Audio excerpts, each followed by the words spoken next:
दोस्तों, आज के इस वीडियो के द्वारा मैं आपको एक ऐसा कनेक्शन बताने वाला हूँ, जिसमें होगा क्या जो हमारे घर का वाटर पंप है, उस वाटर पंप में प्रॉब्लम आने से पहले ही हमें पता चल जाएगा कि प्रॉब्लम आने वाला है। तो यदि आप पूरा डिटेल से समझना चाहते हैं तो इस वीडियो को लास्ट तक ज़रूर देखिएगा, ठीक है? तो यदि आप चाहते हो कि आपके मोटर में प्रॉब्लम आने से पहले ही आपको पता चल जाए तो इस कंडीशन में आप क्या करिए, जो आपका स्विच बोर्ड है उस स्विच बोर्ड के साथ में अम्मीटर को कनेक्ट कर दीजिए। अम्मीटर का कनेक्शन करने से एक बेनिफिट ये होगा कि जो आपका वाटर पंप है, उस वाटर पंप को नॉर्मली रन करवाने के टाइम पे कितना एम्पीयर करंट फ्लो हो रहा है वो तो आप देख पाओगे। साथ ही साथ में यदि आपके मोटर में किसी प्रकार का प्रॉब्लम आता है, तो इस कंडीशन में जो करंट रेटिंग होता है वो करंट रेटिंग बढ़ जाती है। एग्जाम्पल के ज़रिए समझिए।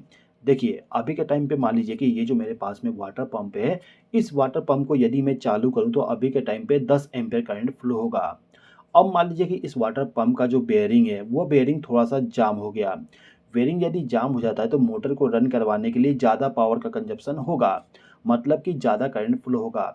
पहले मैं देख रहा था कि जो अम्मीटर है उसमें 10 एम्पीयर करंट फ्लो हो रहा था जब मेरा वाटर पंप चालू होता था।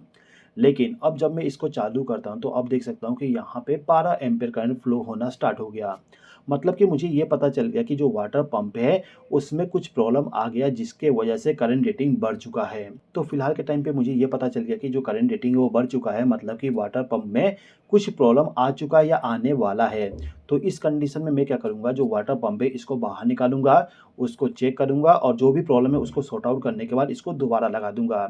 यदि मैं ऐसा नहीं करता हूँ तो क्या होगा, जो वाटर पंप है वो रन तो करते रहेगा, लेकिन किसी दिन अचानक से जो मोटर है, उस मोटर का जो वाइंडिंग है वो पूरा का पूरा बर्नआउट हो जाएगा। तो मोटर के प्रोटेक्शन के लिए हम एमसीबी तो लगाएँगे, एमसीबी हमें ओवरलोड शॉर्ट सर्किट से प्रोटेक्शन तो प्रोवाइड करेगा, साथ ही साथ में मोटर में प्रॉब्लम ना आए इसके लिए अम्मीटर का भी कनेक्शन कर देंगे। अम्मीटर का कनेक्शन बता ही रहा हूँ तो साथ ही साथ में आपको वोल्ट मीटर का भी कनेक्शन बता देता हूँ, जिससे कि आपको ये पता चल जाए कि आपके मोटर के लिए आप कितना वोल्टेज प्रोवाइड कर रहे हो। वोल्ट मीटर को भी लगाने से एक बेनिफिट आपको मिलेगा जिसके बारे में मैं आपको आगे एक्सप्लेन करूँगा। फिलहाल के टाइम पे जो कनेक्शन किया गया है, इस कनेक्शन में जो एनर्जी मीटर है इसके द्वारा पावर सप्लाई एमसीबी को प्रोवाइड किया गया है और एमसीबी से पावर सप्लाई चला जा रहा है स्विच बोर्ड में। यदि मुझे इस स्विच बोर्ड के साथ में इस अम्मीटर और वोल्ट मीटर का कनेक्शन करना है, तो इसके लिए मैं क्या करूँगा, ये जो दोनों वायर है, जिसके द्वारा पावर सप्लाई इस स्विच बोर्ड में प्रोवाइड कर रहा हूँ, इन दोनों वायर को मैं रिमूव कर दूँगा। अब इसके बाद इस टर्मिनल से एक वायर को कनेक्ट करके ले जाऊँगा और अम्मीटर को फेज सप्लाई प्रोवाइड कर दूँगा। जैसे कि आपको मालूम है, जो अम्मीटर होता है उस अम्मीटर को हमेशा हमें फेज सप्लाई के सीरीज में कनेक्ट करना होता है। तो अम्मीटर का जो दूसरा टर्मिनल होगा उस टर्मिनल से एक वायर को कनेक्ट करके लाना है और इसको ले जाके स्विच के साथ कनेक्ट कर देना है। आप यहाँ पे देख सकते हैं जो हमारा फेज सप्लाई है उसी के साथ अम्मीटर का कनेक्शन कर दिया। अब इसके बाद इस स्विच बोर्ड का जो न्यूट्रल वाला टर्मिनल है उस टर्मिनल के साथ न्यूट्रल पावर सप्लाई को ले जाके मैं डायरेक्टली कनेक्शन कर देता हूँ। यदि आप प्रैक्टिकल कनेक्शन करने जाओगे तो इस कंडीशन में आपका जो न्यूट्रल पावर सप्लाई है उसको रिमूव करने की ज़रूरत नहीं है। न्यूट्रल पावर सप्लाई का कनेक्शन सेम टू सेम रहेगा।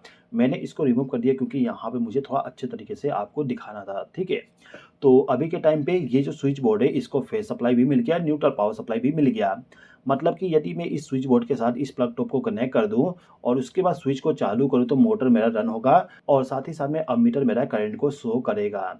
अब ये जो वोल्ट मीटर है इसका कनेक्शन करने के लिए मैं क्या करता हूँ, ये जो फेज सप्लाई है इसी फेज सप्लाई के साथ एक वायर को कनेक्ट करके इस वोल्ट मीटर को फेज सप्लाई प्रोवाइड कर देता हूँ। इसको न्यूट्रल पावर सप्लाई भी चाहिए तो यहाँ से एक वायर को लूप करके न्यूट्रल पावर सप्लाई प्रोवाइड कर देता हूँ।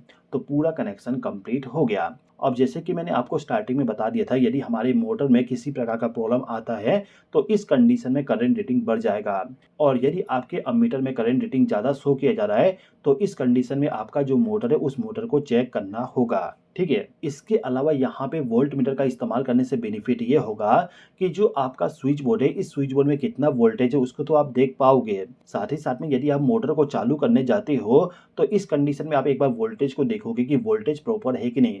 यदि आपके वोल्ट मीटर में ज़्यादा वोल्टेज शो किया जा रहा है या फिर वोल्टेज कम शो किया जा रहा है तो इस कंडीशन में आप पंप को चालू ना करोगे। यदि आपके स्विच बोर्ड में ज़्यादा वोल्टेज आ रहा है और इस कंडीशन में यदि आप वाटर पंप को चालू कर देते हो तो आपका जो वाटर पंप है उस वाटर पंप का बर्नआउट होने का चांसेस बढ़ जाता है। तो हमेशा आपके मोटर को चालू करने से पहले वोल्टेज को देख लीजिए और मोटर को चालू करने के बाद करंट रेटिंग को चेक कर लीजिएगा कि करंट रेटिंग प्रॉपर है कि नहीं है। तो दोस्तों, मैं उम्मीद करता हूँ कि इस छोटे से वीडियो के द्वारा आपको बहुत कुछ सीखने को मिला होगा। दोस्तों, यदि आपको कुछ नया सीखने को मिला है तो इस वीडियो पे लाइक कर दीजिए और यदि आपने अभी तक मेरे चैनल को सब्सक्राइब नहीं किया तो सब्सक्राइब भी कर लीजिएगा। इस वीडियो को देखने के लिए धन्यवाद।